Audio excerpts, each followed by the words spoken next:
Before we begin, I'd like to ask you for a small favor. I'm working really hard to reach my goal of 1,000 subscribers. It's a truly important milestone for me. Please click the subscribe button on the channel. It's just one click, but it gives me massive motivation to keep making more videos. Thank you all so much. Give it a rest, Natalia. Paweł chuckled, raising his glass of red wine. It's all on me anyway.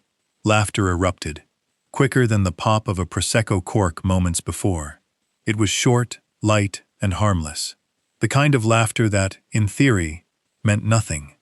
Someone clapped, someone else quipped, "Well, the boss is the boss." Another winked at Natalia with mock sympathy, and Natalia smiled, precisely as she should. Their apartment, in a new building on the outskirts of Warsaw, looked like it was plucked from a catalog that Saturday. A long wooden table, lamps of smoked glass, fresh flowers brought that morning from the market, Thai soup in porcelain bowls, salmon in lemon sauce, a pomegranate salad. Paweł liked it when things were visible. "Hey, Natalia, don't be offended." Karolina, Paweł's business partner's wife, chimed in. "You know he's just kidding, right?" "Of course," she replied calmly. "Paweł always jokes." Paweł leaned towards her and lightly slapped her arm. "I'm telling the truth, darling. It's all on me. The loan, the company, the investments. You have comfort and time for your projects." Projects. In his mouth, it sounded like a child's play. Natalia reached for her wine glass, not because she needed the wine, but to give herself a moment to sort out the tone of his voice in her head. That slightly condescending, subtly superior tone, as if he were speaking to someone younger and less experienced. Except Natalia was neither younger nor inexperienced. "All right, but seriously," Piotr, the partner, interjected. "Natalia, what exactly are you up to these days? Paweł mentioned you're not in accounting anymore." Natalia set down her glass and smiled politely.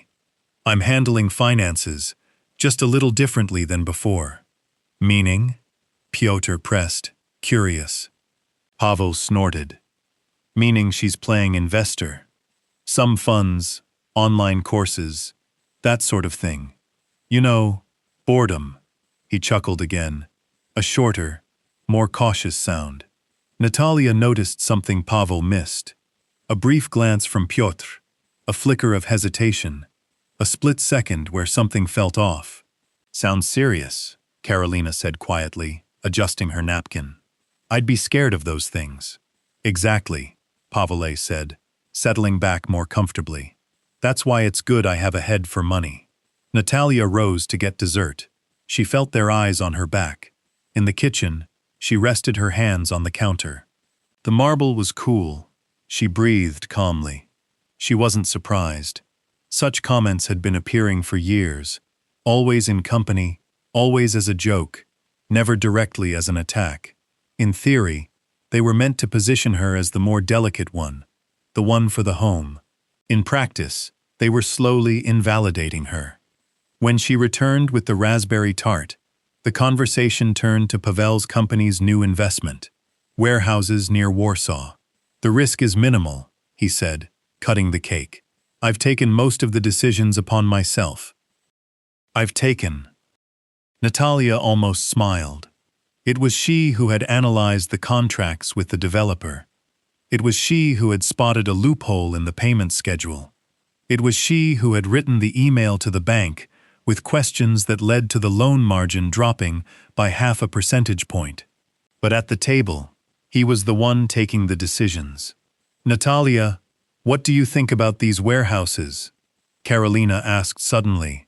A momentary silence fell. Paweł glanced at his wife, half-jokingly. "What can she think?" he replied. "She makes sure I don't spend too much." A few people laughed again, quieter this time. Natalia looked up. She wasn't looking at Paweł. She looked directly at Piotr. "I think the decision is sound," she said calmly, "provided you maintain the schedule and don't shift funds from the operational reserve." Piotr froze, fork in hand.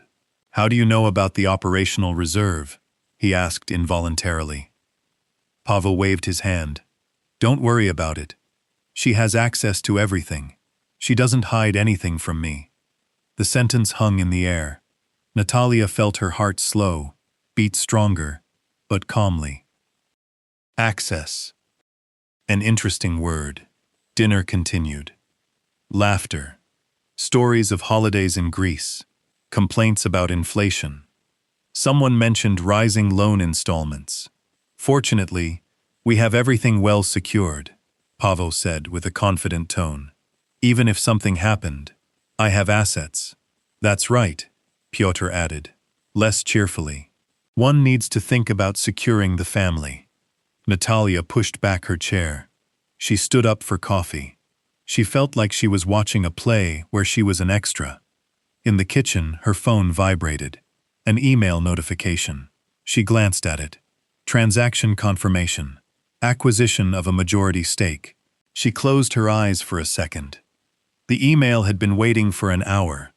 She had opened it earlier, before the guests arrived. The document was signed. The notarial deed registered. The fund, in which she had been systematically acquiring shares through intermediaries for a year, had just crossed the 51% threshold. Paweł didn't check such things regularly. He had other, more strategic pursuits. Natalia slipped her phone into her pocket and returned to the table with the coffee tray. So, Natalia, Paweł said, as she placed the cups down, tell us, how many millions do you have in your secret account? Enough, she replied softly. Another laugh. This time, not entirely certain. Dinner concluded around 11 p.m. Coats, handshakes, polite goodbyes. We should meet more often. Once the door closed, silence descended on the apartment. Paweł tossed his jacket onto an armchair. See, he said, pouring himself one last glass of wine. It turned out well. Good thing you didn't make a scene. Some women would have sulked by now. Natalia began clearing the plates. I had no reason to, she replied. And that's the point. You know I'm telling the truth. It's all on me. You have comfort. She turned to him, looking intently, without anger. Yes, she said quietly. Until Monday. He frowned. What? She smiled gently. Nothing. I'm tired. That night, while Paweł slept, Natalia sat at her desk in the study, opened her laptop, and reread the transaction confirmation. Then a second document. A power of attorney to represent the fund at the upcoming partners meeting. Monday, 10 a.m. Conference room on Domaniewska Street. She closed the computer. She felt no triumph, no anger. She felt calm. Because sometimes, the loudest answer to laughter at the table is silence. But only until Monday. Sunday morning, the apartment was unnaturally quiet. Not because Paweł was sleeping. He had been bustling around the kitchen since 7 a.m., clinking cups and cursing the coffee machine under his breath. The quiet was within Natalia. She sat at the table with her laptop, in a tracksuit, her hair in a messy bun. 3 windows were open on her screen. Her investment account, her inbox, and her upcoming week's schedule. Monday, 10 a.m. Extraordinary General Meeting of Shareholders, 10:05 a.m. Presentation by the fund's representative. She took a deep breath. Will you make me breakfast? Paweł called from the kitchen. I'm off to play golf. I want to get there before the guys. Natalia closed her laptop. Coming. The kitchen smelled of freshly ground coffee. Paweł was scrolling through his phone, smiling. You know, Piotr was writing something yesterday about a nervous situation with an investor. Probably exaggerating again, he said lightly. Natalia handed him a plate of scrambled eggs. Maybe it's worth checking. Relax. I've got it all under control.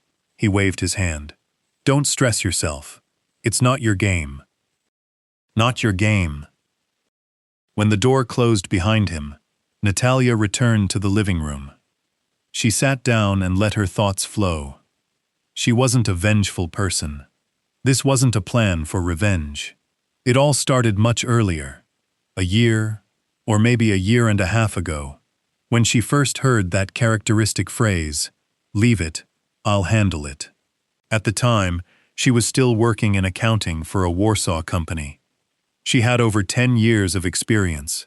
She could read financial statements like a crime novel, quickly spotting loopholes, inconsistencies, small differences in numbers that others missed. She helped out at Pawel's company after hours. Initially it was innocent. A glance at a contract, a tip on a loan, a review of a cost estimate. "You're indispensable," he'd said then. But as the company grew, help turned into an assumption. Her work became invisible. He made the decisions. She supported. The turning point came when the bank offered a new credit line for warehouse investments. Paweł wanted to sign the documents immediately. "The margin is good. We have to act," he'd said. Natalia asked for the draft contract and read it through. "Here's a clause about early repayment, with a commission," she pointed out. "If you sell the property sooner, you'll pay an additional 2%. Paweł scoffed. "Who sells warehouses sooner? This is a long-term investment." A week later, she sent an email to the bank with questions about amending the clause. A week later, the margin dropped by 0.5%, and the clause was softened. Paweł had said at the table then, "I managed to negotiate something." That was the first time she felt her name slowly evaporating from her own work. The second was when she proposed creating an operational reserve, a separate account to which 5% of revenue would be transferred monthly. "In case of a crisis," she explained. "There's no crisis," he'd replied. "Money needs to work." She created it anyway. In the documents, it was called a security fund. Officially, it was the board's initiative. She didn't protest. Instead, she started acting. She knew the company needed capital for growth. She also knew that some shares were scattered among small investors who had bought them years earlier. More out of enthusiasm than analysis, she began watching the market, reading reports, learning the mechanisms of buyouts by investment funds. In the evenings, while Paweł watched football, she completed online courses, spoke with financial advisors, analyzed scenarios. Not because she wanted to take over, but because she wanted her own space of security. She bought her first shares 8 months ago, through a fund she had quietly co-founded. She didn't use her name. There was no need. Every time she bought another package, she felt a mixture of fear and excitement. It was like building a bridge underground. No one saw the structure, but she knew it was growing. Sunday at 11 a.m., the phone rang. Piotr. She looked at the screen for a few seconds before answering. "Yes, Natalia. Do you know anything about Kowalczyk selling shares?" he asked quickly, without greeting. "I heard he was considering withdrawing," she replied calmly. "He's already sold. The majority stake went to some fund. I don't know the name." Natalia looked out the window. "It's normal in business, but we'll lose control." Piotr's voice trembled. "Paweł knows." "Not yet." Silence on the other end. "Natalia, who represents this fund?" She smiled faintly. "You'll find out on Monday." She hung up before he could ask another question. She felt no satisfaction from his panic. Rather, a kind of sadness. She knew it would be a shock to them, but wasn't it a shock to her when, in the presence of friends, she heard, "She doesn't have anything anyway." In the afternoon, she put on the navy blue, simple, elegant blazer she had bought a year ago for an occasion. She stood in front of the mirror in the bedroom, looking at herself. She didn't look like a woman preparing for revenge. She looked like someone who had finally decided to take her seat at her own table. In the evening, Paweł returned in great spirits. "I won against the guys," he announced. "And Piotr, he seems to be stressing about something. He called me 3 times. You'll call him back tomorrow." We'll sort it out on Monday. Some papers, some formalities. Natalia nodded. I'll be at the office tomorrow. He stopped mid-stride. Why? I have a few things to take care of. What things? He smiled faintly, ironically. Darling, you really don't need to get involved in that sort of thing. She looked at him calmly. I think I should. He snorted, but said nothing. When he went for a shower, Natalia sat down at the laptop again. She checked the powers of attorney. Natalia had entered the system. Everything was above board, transparent. She hadn't intended to destroy anyone. She just wanted them to stop treating her like an appendage. She closed her laptop, turned off the living room light. She stood by the window for a moment, gazing at the city lights. Warsaw at night was a tapestry of promises, of people building things. Sometimes they built in silence. In the bedroom, Paweł was already asleep, breathing calmly, like someone sure of tomorrow. Natalia lay down beside him. She felt no anger. She felt the weight of responsibility. Monday wasn't meant to be a punishment. It was meant to be the moment someone finally stopped laughing. What kind of circus was this? Paweł's voice echoed off the glass walls of the conference room on Domaniewska Street, making the secretary look up from her computer. Natalia was still in the corridor. She heard everything. It was 9:58. Punctuality had always been a form of respect for her, for herself and others. She adjusted the cuff of her navy blazer and walked in. Piotr sat at the table, his face ashen. Beside him, a lawyer with a briefcase and a laptop. Across from them, Paweł, his face flushed, a phone in his hand. I'm just trying to find out who the hell this fund is, he blurted out before he noticed her. The door closed softly. Silence descended. Piotr looked at her as if she were the answer he dreaded. Natalia, Paweł frowned. What are you doing here? She looked up. I'm here for the shareholders' meeting. You? He laughed nervously. Darling, this isn't an open house for family. The lawyer cleared his throat. Mr. Paweł, according to the documentation, the fund's representative has the right to participate in the meeting. Paweł looked at the lawyer, then at Natalia. Fine. Let the representative come in. Natalia placed her briefcase on the table, opened it without haste. She took out the power of attorney. It's already here, Piotr. He closed his eyes for a second. Paweł stared at her, as if he didn't understand the language she spoke. Is this some kind of joke? He asked quietly. She took a deep breath. The fund No Capital has acquired 51% of the company's shares. I represent it by power of attorney. Stop it! Paweł hissed. This is ridiculous. The documents were registered on Friday at 5:30 p.m., the lawyer added calmly. Everything is in order. Paweł let out a short, nervous laugh. This must be a mistake. Piotr, say something. Piotr looked at the tabletop. I checked. It's not a mistake. The silence was heavy, thick as smoke. Paweł leaned back in his chair. So? He asked slowly. It's you? You did this? Natalia looked him straight in the eye. Yes. In his gaze, there was disbelief first. Then anger. Then something that resembled fear. Where did you get the money? He spat. You have nothing. The sentence hung between them like an echo from Saturday's dinner. Natalia didn't raise her voice. I had it. You just didn't ask. Piotr raised his head. Since when? He asked. For 8 months, I've been buying shares through the fund, she replied. Kowalczyk sold his last block last week. That was enough to cross the majority threshold. Paweł clenched his fists. You did this behind my back. I did it legally. This is betrayal.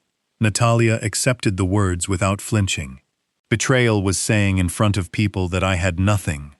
The lawyer discreetly glanced at his watch. I suggest we move on to the formal part of the meeting.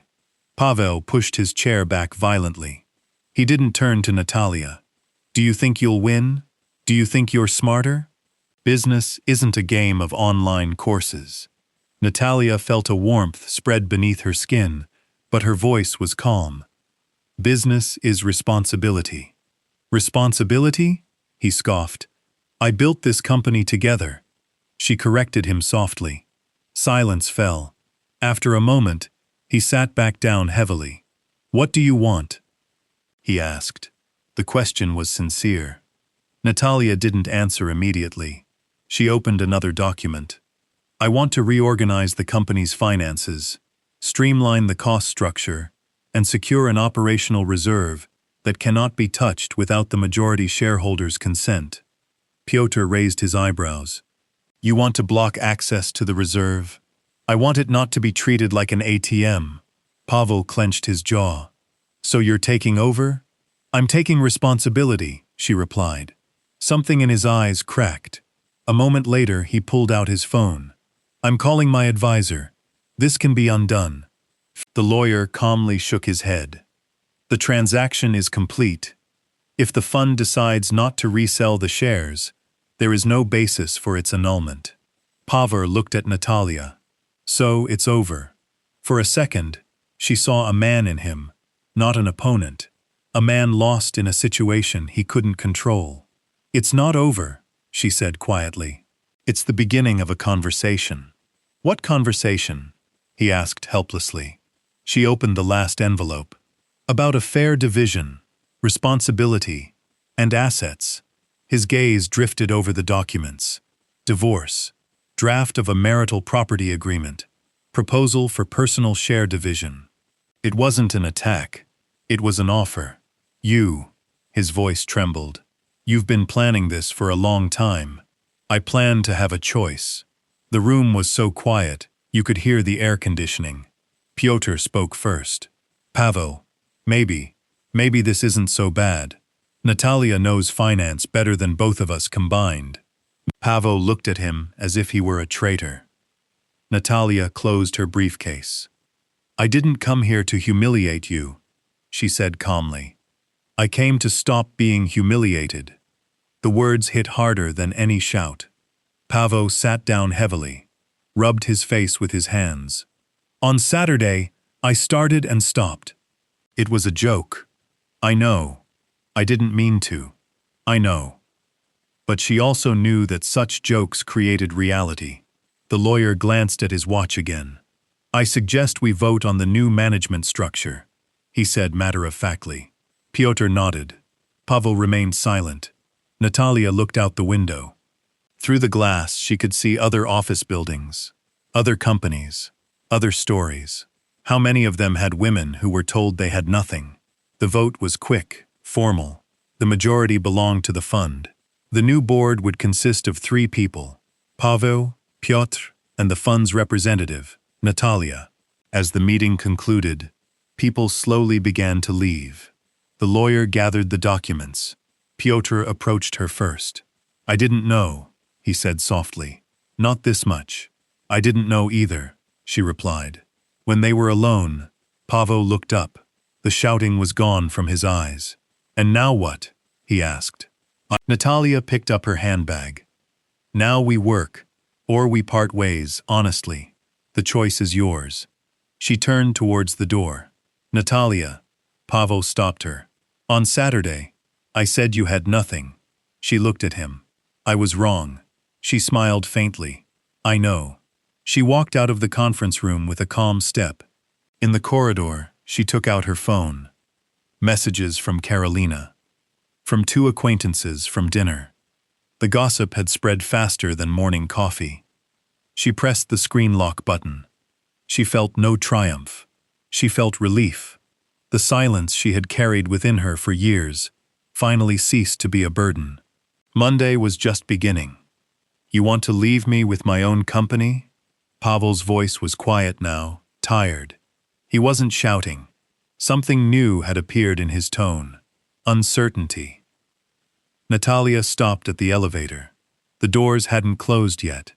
It's my company too, she replied calmly. The elevator began to move slowly. Her reflection in the mirror was different than usual. She didn't look like the CEO's wife. She looked like someone who had finally stepped out of the shadows. In the underground parking lot, she sat in the car for a moment, but didn't start the engine. She breathed deeply. She knew the hardest part was still ahead, because taking control of the company was a formality. The real test was starting now, at home. The apartment was empty. The silence didn't resemble Sundays. This one was tense. She opened her laptop at the kitchen table. She reviewed the financial schedule. Operational reserve untouched, liabilities to be managed, profitability good, though not as perfect as Paweł liked to claim over wine. The phone rang for the third time that day. Unknown number. Good morning, this is the editorial office of Business Warszawa. Can we comment on the change in ownership structure in your company? The rumors were faster than official statements. I don't give comments, she replied and hung up. She knew someone from the board must have said too much, or someone from the law firm. In these circles, news always found its way. At 5 p.m., the door slammed louder than usual. Paweł entered the living room without a word, took off his coat, and threw it on an armchair. Do you think you're a hero? He asked, standing in the doorway. Natalia looked up from her documents. No, what would you call it? A decision. He sat down opposite her. He looked older than he had just 2 days ago. Everyone's laughing, he said after a moment. Partners, contractors, say my wife took me over. That's not true, she replied calmly. The company was taken over by the fund, represented by you, legally. Silence cut the space between them. Why didn't you tell me? He asked more quietly. Natalia took a long time to gather her thoughts. Because when I spoke, you didn't listen. You're exaggerating. On Saturday, at the table, you said I had nothing. That was a joke, repeated for years. The words fell heavily. Paweł rubbed his face with his hand. Did you want to punish me? Natalia shook her head. I wanted to have something of my own and have influence. You had a home, a secure life. I had a role. He looked at her more cautiously. So it's about pride, about respect. He fell silent. In the evening, they sat separately. He in the living room, watching TV without sound. She in the study, analyzing the first budget adjustments. She identified 3 areas where costs were rising too quickly. Marketing was inflated. Some contracts were signed without bidding. A few invoices raised doubts. Natalia had no illusions. Now she would be responsible for the numbers. Her phone vibrated. A message from Piotr. Maybe we should talk calmly tomorrow, without emotions. She replied briefly. I'm ready. She closed the laptop. She went into the living room. Paweł, she began. Tomorrow we have a meeting with the bank. You already know. As the majority shareholder, I have to approve the addendums. He laughed bitterly. You sound like my tax advisor. I learned. Secretly, quietly. He looked at her for a long time, as if seeing her for the first time. Why now? Natalia sat down opposite him. Because if not now, then when? When the operational reserve disappears? When a crisis comes? When we're left with a loan and an empty warehouse? He clenched his jaw. You always see black scenarios. Because someone has to. Silence filled the room again. Less aggressive this time. Is divorce also part of your plan? He asked unexpectedly. Natalia hesitated. It's an option. And marriage? She looked at his hands, which had once held hers at the civil registry office. Marriage requires partnership. So you don't want to be an appendage anymore. Paweł stood up and walked to the window. Do you know what the worst part is?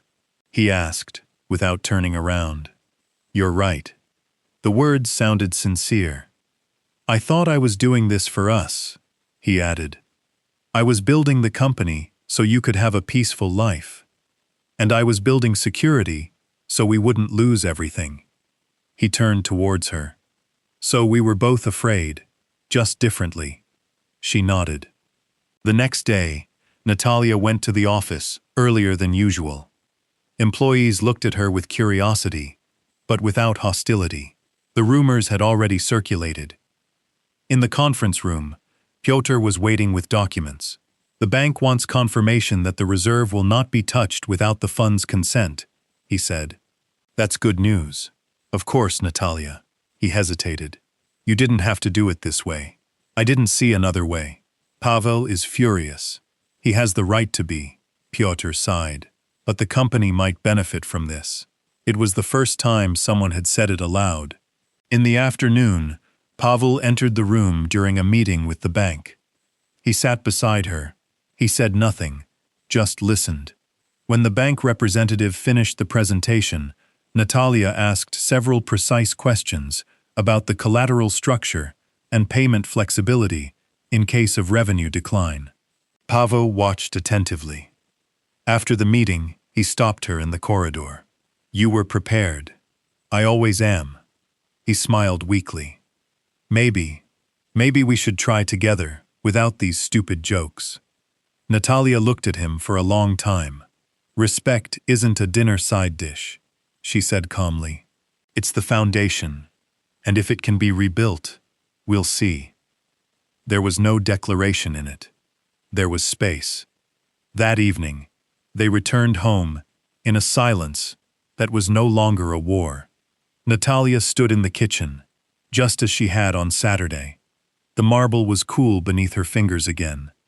This time, she didn't feel its weight. The silence she had carried for years had ceased to be a defense. It had become a decision. And decisions, unlike jokes, have consequences. Can we start over? Paweł asked softly. There was no pathos in his voice, no pride, not even negotiation, just exhaustion. Natalia stood by the living room window, gazing at the city lights. A week had passed since Monday. A week of meetings, documents, phone calls, and whispers in the office corridors. For 7 days, she hadn't answered his question. She turned slowly. Not from the beginning, she said. From the truth. They sat at the table where, just a week earlier, laughter had echoed. This time, there were no guests. Only two people who had spent years learning to function alongside each other, rather than with each other. I never thought you felt so diminished, Paweł began. Because you never asked, she replied. I thought providing stability was enough. Stability without respect is a gilded cage. He fell silent. In the past few days, Natalia had seen him in a new light. Not the CEO, not the head of the family. Simply a man who, for the first time, felt the ground beneath his feet wasn't concrete. The company had started to operate differently. Natalia had introduced weekly liquidity reports. She had canceled a risky marketing deal. She had negotiated a more favorable loan repayment schedule. Not because she wanted to prove she was better, but because she knew how. To her surprise, the team reacted calmly. Even with relief. Someone in finance had murmured, "Finally, someone is looking at numbers, not image." Paweł had heard these comments, and they stung. On Saturday, at the table, he had started, "I really didn't want to hurt you." "But you did," she said. They were just words. Natalia smiled sadly. Words build roles, and for years, you built me a role where I was an accessory. The silence was no longer tension. It was space. And now, he asked, now I have a choice. Paweł bit his lip. Divorce. Natalia looked at the envelope lying on the table. The draft of the marital property agreement. Unopened since Monday. It's a safeguard, she replied. Not a sentence. Do I even have anything left to say? You always did. You just don't feel it because, for the first time, you have to share control. These words were brutally honest. On Friday, there was another partners' meeting. This time, without tension. Natalia and Paweł sat side by side, not facing each other. They jointly presented a new strategy, more cautious development, a larger reserve, a clear division of responsibilities. Piotr looked at them incredulously. I thought there would be a war here. Not everything has to end in flames, Natalia replied. After the meeting, Paweł stopped her in the hall. Thank you, he said softly. It was the first business-related thank you she had ever heard from him, and it weighed more than all the toasts. That evening they invited Karolina and Piotr over, the same guests who had laughed at a joke a week earlier. The atmosphere was different, calmer. At one point, Karolina looked at Natalia intently. I saw the article, she said. A new face on the board. Congratulations. Paweł took a breath.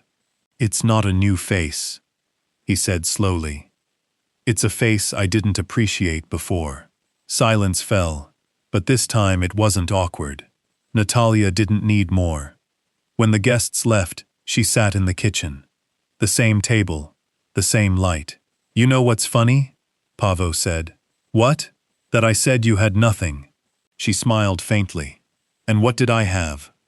He looked at her for a long time. Competence, calm, a plan, and courage. Natalia rested her hands on the counter. I had something else. What? Dignity. The word hung between them like a final punctuation mark. They didn't decide on divorce immediately. There was no grand reconciliation or dramatic separation. There was a conversation. Marriage counseling, which Paweł proposed himself, admitting for the first time in his life that he didn't know how to do something. There was change, perhaps not revolutionary, but real. Natalia retained the majority stake. She secured her finances, opened a separate investment account, separated her money from her emotions, not because she stopped loving, but because she stopped diminishing herself. A few months later, at an official industry event, Paweł was asked to give a short speech. He stood at the podium in a room full of entrepreneurs. A company's success is not just about the courage to take risks, he said. It's also the ability to listen to people who see more than we do. He glanced at Natalia, seated in the front row. I learned that quite late. The applause was calm, but sincere. Natalia didn't feel triumph. She felt balance. They returned home together that day, without tension, without pretense. You know, he said in the elevator, sometimes I think about that Saturday. Me too. If I hadn't said that sentence then, I would have done something anyway. She paused gently. He smiled. So I would have lost power anyway. It wasn't a power play, she replied calmly. It was a play for respect. The elevator doors opened. Natalia stepped out first, because she already had something no one could take away from her. Not shares, not money, not a title. She had her worth, and that, as it turned out, didn't require agreement at dinner. If this story has touched something within you, write one word in the comments. Respect. Share it with someone who forgets how much they are truly worth, because sometimes the most important change begins not with a shout, but with a silence that finally stops agreeing.